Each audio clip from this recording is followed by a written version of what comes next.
നമസ്കാരം. BMC news live കൊച്ചിയിലേക്ക് സ്വാഗതം. ഞാൻ ആതിര രവീന്ദ്രൻ. നോക്കാം ഈ മണിക്കൂറിലെ പ്രധാന വാർത്തകൾ. ഈ വാർത്തകൾ നിങ്ങൾക്കായി സമർപ്പിക്കുന്നത് six packs fitness centre, Estilo bath fittings, Grazia tours and travels and Cochin Kalabhavan, Angamaly franchise. മാസപ്പടി കേസിൽ വീണ്ടും ED റെയ്ഡ്, 8ഇടങ്ങളിൽ പരിശോധന. CMRN എക്സലോജിക് മാസപ്പടി കേസിൽ വീണ്ടും ED റെയ്ഡ്. കോഴിക്കോട് ഉൾപ്പെടെ 8ഇടങ്ങളിലാണ് റെയ്ഡ്.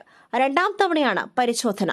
ആദ്യഘട്ടത്തിൽ ECIR രജിസ്റ്റർ ചെയ്യുന്നതിന് മുൻപ് പരിശോധന നടത്തിയിരുന്നു. പിന്നീട് അന്വേഷണവുമായി മുന്നോട്ടു പോകാമെന്നുള്ള കോടതി അനുമതിയോടെ പ്രതിപക്ഷ നേതാവ് പിണറായി വിജയന്റെ വീടുകളിൽ ഉൾപ്പെടെ പരിശോധന നടത്തി. തുടർന്ന് വീണ ടിയെ 2 തവണ ചോദ്യം ചെയ്യുവാനായി വിളിപ്പിച്ചിരുന്നു. സോഷ്യൽ മീഡിയ നിയന്ത്രണം കടുപ്പിച്ച് കേന്ദ്രം. 5 മാസത്തിനിടെ നൽകിയത് 1.95 ലക്ഷം ബ്ലോക്കിംഗ് ഓർഡറുകൾ. സോഷ്യൽ മീഡിയ നിയന്ത്രണം കടുപ്പിച്ച് കേന്ദ്ര സർക്കാർ 5 മാസത്തിനിടെ ഫേസ്ബുക്ക്, ഇൻസ്റ്റഗ്രാം, യൂട്യൂബ് എന്നിവയ്ക്ക് 1.95 ലക്ഷത്തോളം ബ്ലോക്കിംഗ് ഓർഡറുകൾ നൽകി. കമ്പനിയുടെ പരിശോധനയില്ലാതെ തന്നെ സർക്കാർ നിർദ്ദേശിക്കുന്ന പോസ്റ്റുകൾ 3 മണിക്കൂറിനുള്ളിൽ ഓട്ടോമാറ്റിക്കായി നീക്കം ചെയ്യപ്പെടും. ഇറാനുമായുള്ള ധാരണാപത്രത്തിന്റെ സമയപരിധി നീട്ടുവാൻ താൽപര്യമില്ലെന്ന് ട്രംപ്.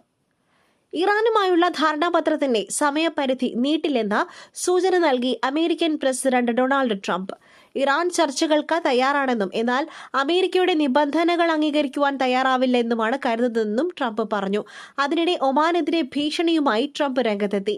ഇറാനുമായുള്ള അമേരിക്കയുടെ നേരിട്ടുള്ള ചർച്ചകൾക്കിടയിൽ ഇടപെട്ടാൽ ഒമാനെതിരെ ബോംബാക്രമണം നടത്തും എന്നാണ് ട്രംപിന്റെ മുന്നറിയിപ്പ്.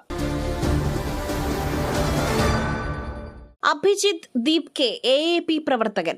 ജന്തർ മന്ദർ പ്രതിഷേധം കോൺഗ്രസ് കാലത്തായിരുന്നുവെങ്കിൽ വെടിയേറ്റ ആയിരങ്ങൾ മരിച്ചേനെ, കിരൺ റിജിജു. കോക്രോച്ച് ജനതാ പാർട്ടി സ്ഥാപകൻ അഭിജിത്ത് ദീപ്കെതിരെ തുറന്നടിച്ച് കേന്ദ്ര പാർലമെന്ററി കാര്യമന്ത്രി കിരൺ റിജിജു. അഭിജിത്ത് ദീപ് ആം ആദ്മി പാർട്ടി പ്രവർത്തകനെന്നും വിദ്യാർത്ഥികളെ മറയാക്കി AAP രാഷ്ട്രീയ മുതലെടുപ്പിന് ശ്രമിച്ചെന്നുമാണ് വിമർശനം. ജന്തർ മന്ദർ പ്രതിഷേധത്തിൽ ഡൽഹി പോലീസിനെ കിരൺ റിജിജു പ്രശംസിച്ചു. കോൺഗ്രസ് കാലത്തായിരുന്നുവെങ്കിൽ വെടിയേറ്റ ആയിരങ്ങൾ മരിച്ചേനെ, പ്രതിഷേധത്തിൽ ഒരാളുടെ പോലും എല്ലൊടിഞ്ഞിട്ടില്ലെന്നും വിദ്യാർത്ഥികളെന്ന വ്യാജേന നിരവധി ക്രിമിനലുകളാണ് നുഴഞ്ഞുകയറിയതെന്നും കിരൺ റിജിജു പറഞ്ഞു. കരുവാറ്റയിലെ വയോധികന്റെ കൊലപാതകം, 13കാരിയുടെ കൊട്ടേഷൻ, 4 പ്രതികൾ പിടിയിൽ. ആലപ്പുഴ കരുവാറ്റയിലെ വയോധികന്റെ കൊലപാതകം 13കാരിയുടെ കൊട്ടേഷൻ എന്ന പോലീസ്. കേസിൽ 13 വയസ്സുള്ള പെൺകുട്ടി ഉൾപ്പെടെ 4 പ്രതികൾ പിടിയിലായി.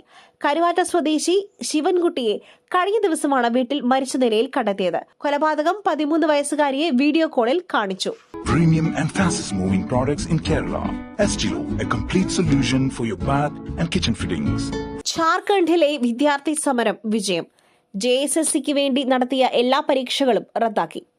ഝാർഖണ്ഡിലെ വിദ്യാർത്ഥി പ്രതിഷേധത്തിന് മുൻപിൽ മുട്ടുമടക്കി സർക്കാർ. ഝാർഖണ്ഡ് സ്റ്റാഫ് സെലക്ഷൻ കമ്മീഷന് വേണ്ടി TDPL ഏജൻസി നടത്തിയ GCL ഉൾപ്പെടെയുള്ള എല്ലാ പരീക്ഷയും സംസ്ഥാന സർക്കാർ റദ്ദാക്കി. പ്രസിദ്ധീകരിച്ച ഫലങ്ങളും നിയമനങ്ങളും അസാധുവാക്കി.